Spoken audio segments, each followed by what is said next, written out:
The Viking Age has long been imagined as a time of warriors, violence and honour. In other words, an age of masculinity.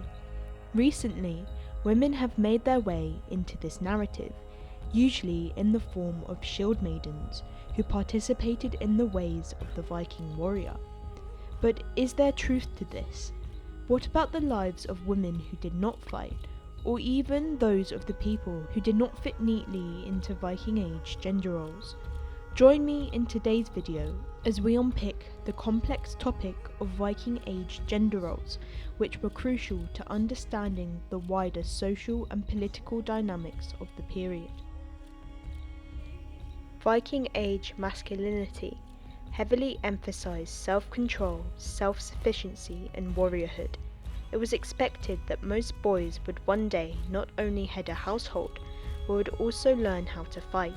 It was also seen as important to exhibit the characteristics that came with warriorhood: strength, courage and honour. This ideal warrior masculinity is best exhibited within the Viking sagas. In sagas such as the Volsunga saga, the hero Sigurd was seen as the ideal hero for Viking boys to follow. Sigurd even states, "My courage whetted me, my hands assisted me, and my sharp sword. Few are brave when they become old, if they are cowardly in childhood." This narrative and others like it frame courage and violent deeds in a positive light, which serve to create a highly militarized and honor-based culture which involved raiding, blood feuds and participation in combat. This was reinforced over the lifetime of men, not only through stories but through socialization. Boys from a young age played games which were based on military strategy. Boys even were given toy swords to play with in their childhoods, many of which have been found in archaeological digs. This was something which continued into death, with the presence of weaponry and swords in graves seen as a symbol of masculine identity and violence. This system of male honour had equal implications for Viking women. In the Viking world, physical attributes and personalities were gendered. This can be seen in Old Norse words. The same word which was used to describe as masculinity also meant bold and active. The word to describe femininity was also used to describe weakness. This highlights that femininity was seen as less ideal than masculinity. This had real-life effects, with girls given access to food less than boys. Analysis of Viking Age bones from central Sweden found that 37% of female sex skeletons experienced malnourishment during childhood, opposed to only 7% of male sex skeletons. During this period, mortality rates stood at 30 to 60%, which meant that this had detrimental effects on female children. When women were older, their lives were also further dictated by ideas of male honour. Female sexuality was seen as needing to be protected, because it was perceived to reflect onto male relatives. The Gracchus laws, for example, called for payments of fines for sexual crimes against women, because they were seen as a slight against male honour and thus in need of some kind of financial compensation. It must be noted that the Gracchus laws were written down in a later Christian period, but they can also be seen as a reflection of earlier practices. At the same time, women were seen by men as commodities to be sexually exploited. Women of lower social standing were particularly vulnerable to abuse. In the Birka saga, the character of Helga was forcibly made into a concubine by a man called Skeggi. However, Viking Age gender roles were not just a simple hierarchy. Viking women did have a degree of agency and could even acquire power over their own lives. For example, married Viking women had more legal rights when compared to women in other future societies. This included the right to own property and the right to divorce on equal grounds as their husband for a range of reasons. These included domestic violence, the abandonment of the marriage bed, or for general discourse. Traditional historical narratives have also tended to emphasize that women's association with the domestic sphere is a sign of disempowerment. However, women's work in the Viking world was also highly regarded, with women being viewed as equal partners in the management of household affairs. Women's participation in household production and textiles even enabled them to participate in trade and acquire wealth in some cases. For example, a female-sex Viking grave unearthed in West Norway, but the skeleton was also buried alongside silver coins, some of which were of Carolingian origin, which suggests that perhaps she participated in trade or acquired a large amount of wealth during her lifetime. We know for sure, however, that women did participate in the exploration of Iceland, with women's names in the Icelandic Landnamer book, 13 of whom went without a husband, which shows that women could participate in trade, exploration, and other economic endeavours. Women also had influence over the lives of others in many ways, with there being a strong association with religion, magic, and women before Christianity.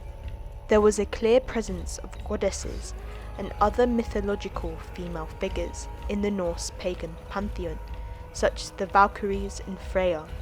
Women were also heavily associated with the motif of fate, which was an important part of Viking religion.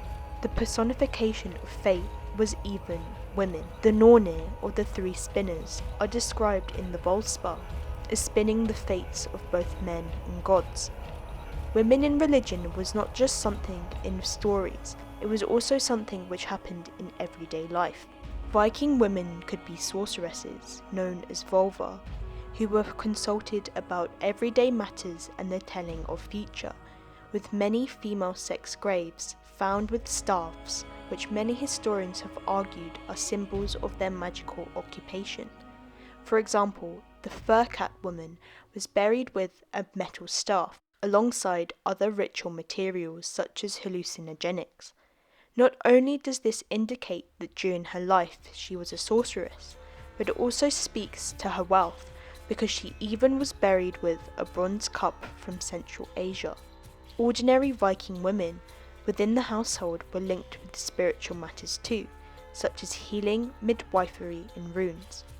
Women's experiences were shaped by their gender roles, because their perceived connections to magic and fate afforded women a position in society where they could create webs of power and connections.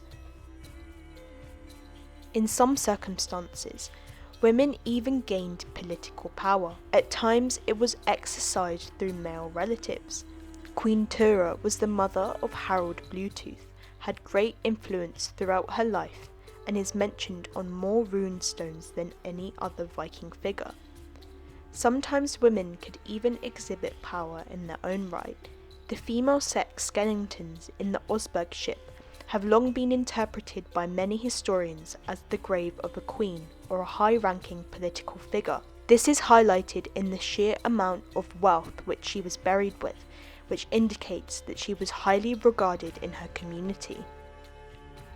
Alongside the possibility of agency for women, there were also further nuances to gender in Viking society. In some ways, in the Viking world, gender was not seen as biologically inherent, but instead was fluid. People who were assigned male at birth at times adopted female social roles. 2 Gotland picture stones indicate bearded figures who were dressed in women's garb, which could indicate gender nonconformity.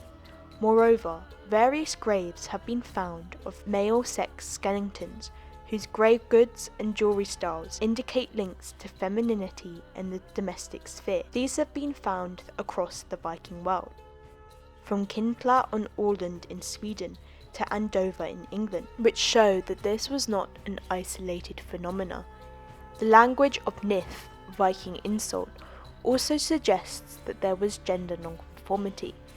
Terms were used against people accused of unmanliness. The use of these insults do show that those assigned male at birth, but who presented femininely, face complex social dynamics with the possibility of ridicule and abuse. However, these insults still show that gender nonconformity was a regular enough occurrence that it was recorded within the language of the Vikings. The gender nonconformity of AMAB individuals was also prolific enough that it was recorded in the stories of Vikings too.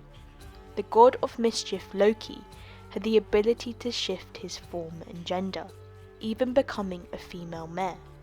Similarly, the king of the gods, Odin, crossed over into the womanly domain when he learnt the magic of Seidr, which was usually associated with femininity. It can be argued that the evidence from later sagas is not a reflection of the experiences of the Viking Age. However, the fluidity of the gods did have real-world echoes. Male Seidr workers existed alongside the female vulva.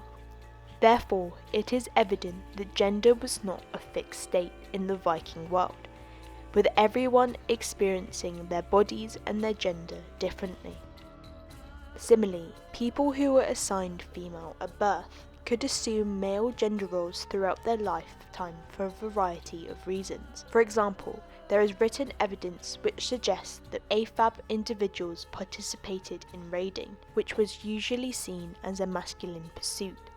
In the Irish poem The War of the Gadhill with the Gael, the red-haired girl is twice referred to as being part of the invading band of Viking warriors. There are other instances of women being recorded in combat. Brynhild and Lagertha were also recorded within the sagas.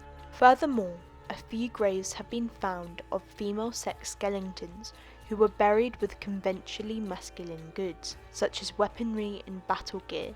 A Viking grave in Birka was discovered in the late 1800s and was deemed to be a model warrior grave, with the person buried alongside goods such as a shield, a sword, and 2 war horses.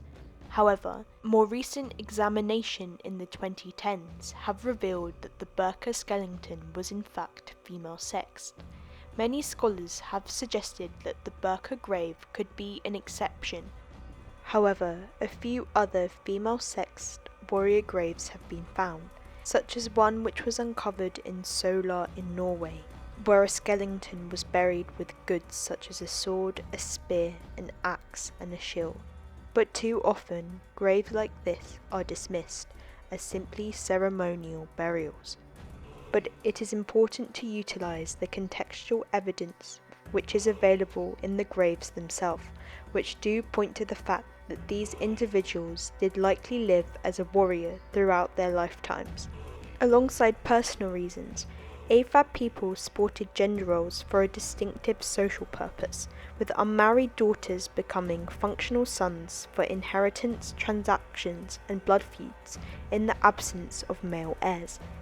In various sagas, women are recorded as having taken up arms to take revenge, for example, such as Havor in the saga of Havor and Heidrek, or Ord in the Laxdæla saga. Thus, it is clear that identity and experience in the Viking world was shaped by both internal feeling and external need, with AFAB individuals adopting masculine gender roles, both permanently or for a transient period before marriage. Gender in the Viking world worked in ways which to modern eyes might seem contradictory.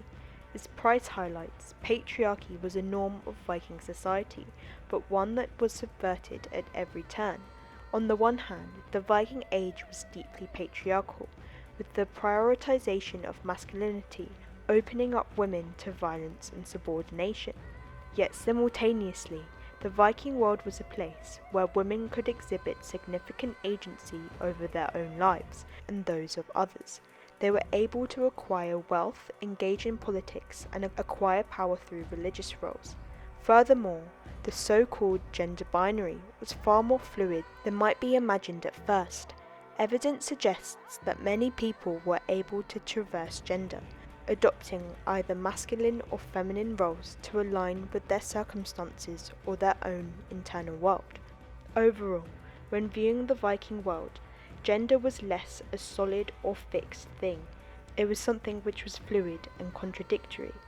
which we must keep in mind when examining the period on the whole. Hi there, thank you so much for watching this video. If you enjoyed, please consider liking and subscribing. I also have an Instagram and a TikTok page which I have linked below. Again, thank you so much for watching. I have been Our Historia, and until next time.